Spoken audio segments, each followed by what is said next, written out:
नमस्कार। आज हम आए हैं यमुना के किनारे पर कुछ दृश्य दिखाने के लिए।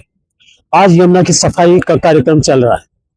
यहाँ पर हमने देखा 3 मशीनें लगाई गई हैं यमुना के किनारे को सुधारने के लिए, यमुना की जो वीड पड़ी हुई है उसको सुधारने के लिए, जो अंदर उसमें खरपतवार आ जाती है उसको निकालने के लिए, और काम चल रहा है। बड़े जोर शोर से प्रचार किया गया है इस बात का कि यमुना की सफाई का कार्यक्रम हो गया है। हम जैसा कि सोच समाज की चैनल की ओर से बोल रहे हैं, यमुना की सफाई के ऊपर बात करना चाहते हैं। हमारा भी थोड़ा सा इस बारे में एक पहलू है सोचने समझने का।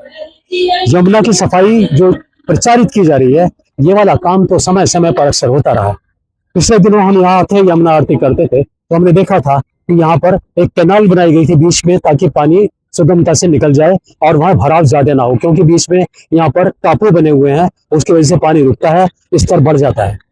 तो वो कैनाल बनाई गई, वहां से गाद भी निकाली जाती है, समय समय पर गाद निकाली जाती है यहाँ से। ये सब काम चलते रहते हैं।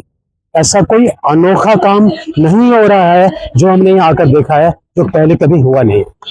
जब भी यमुना की वो सफाई करने का कार्यक्रम चलता है, समय समय पर किया जाता है। ये अलग बात है कि लंबे समय से ये लंबित था, विलंबित था, और इसके पीछे कारण दिए जाते हैं कि जो कुछ भी काम करने होंगे, बहाना तो ऐसा बना लिया गया कि जी हमको एलजी साहब ने परमिशन नहीं दी, एलजी साहब ने रुकवा दिया।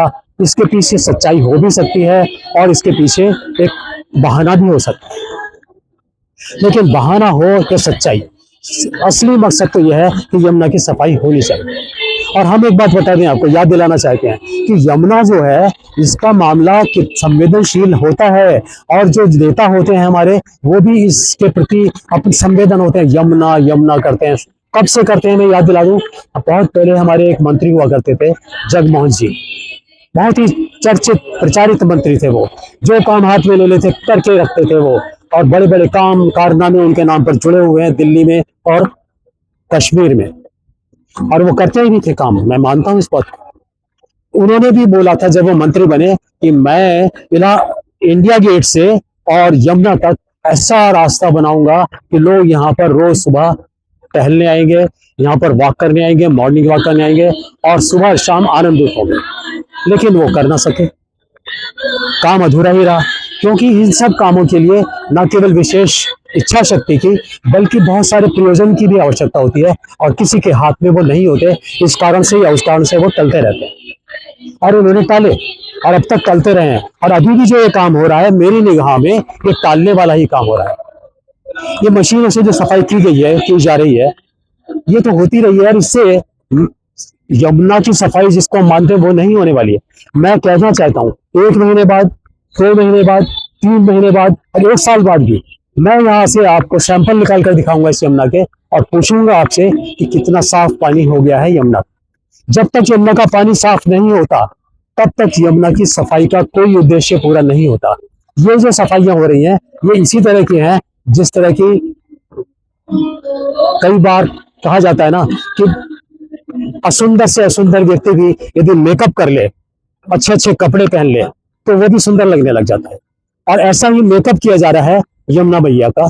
यमुना का किनारे का मेकअप किया जाएगा और बताया जाएगा, आइए देखिए।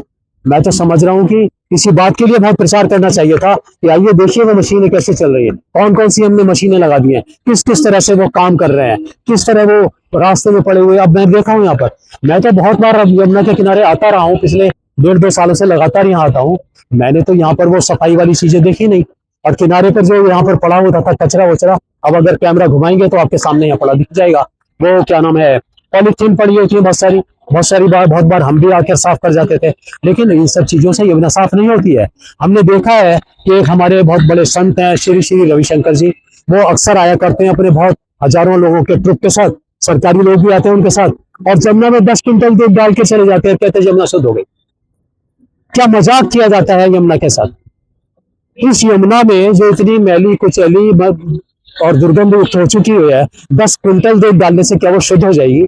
कैसे कैसे प्रयोजन करे जाते हैं, जनता को किस तरह से बेवकूफ बनाया जाता है और पैसा बेकार किया जाता है। हम अभी भी इसी बात की ओर चेतावनी भी दे रहे हैं, अगर करने की हिम्मत है तो वो करके दिखाइए। इस यमुना का पानी इतना शुद्ध कीजिए, जैसा कि पहले कभी एक नेता ने कहा था कि मैं इसका आचमन करके दिखाऊंगा। एक बार आचमन मत करिए, रोज आइए और आचमन करिए, इसमें नहाइए, डुबकी लगाइए, पूरे से परिवार के साथ आइए, सबको नहलाइए, तब माना जाएगा कि ये नल शुद्ध हो गई है। और उस पैरामीटर्स को भी, आपके पास लैब भी है, पैरामीटर्स भी चेक करिए कि क्या यमुना का पानी शुद्ध हो गया है, वो कॉलीफॉर्म खत्म हो गए हैं, वो दूषित पानी नहीं रहा है, तब यमुना को शुद्ध माना जाएगा। वरना ये सब तो तब तक केवल दिखावा और ड्रामा है। क्योंकि अभी अभी आपने नया नया चुनाव जीता है। कहते हैं कि जब नया नया मुल्ला आता है तो जोर जोर से अजान देता है, और वो ऐसा ही काम आप भी कर रहे हैं। अभी अभी आप आए हैं, आपको 27 साल बाद सत्ता मिली है, आप जनता को ये बताना चाहते हैं कि हम कितने उत्सुक हैं जनता की सेवा करने के लिए। मैं मानता हूं, सब लोग कहते हैं आप बहुत बड़ा काम करते हैं, और अच्छा करते हैं, और करते रहिए और करके दिखलाइए। माना तभी जाएगा। आपकी बहुत सारी बातों पर उंगलियां उठती हैं, इस पर कम से कम उंगलियां ना उठाने दीजिए किसी को। नमस्कार।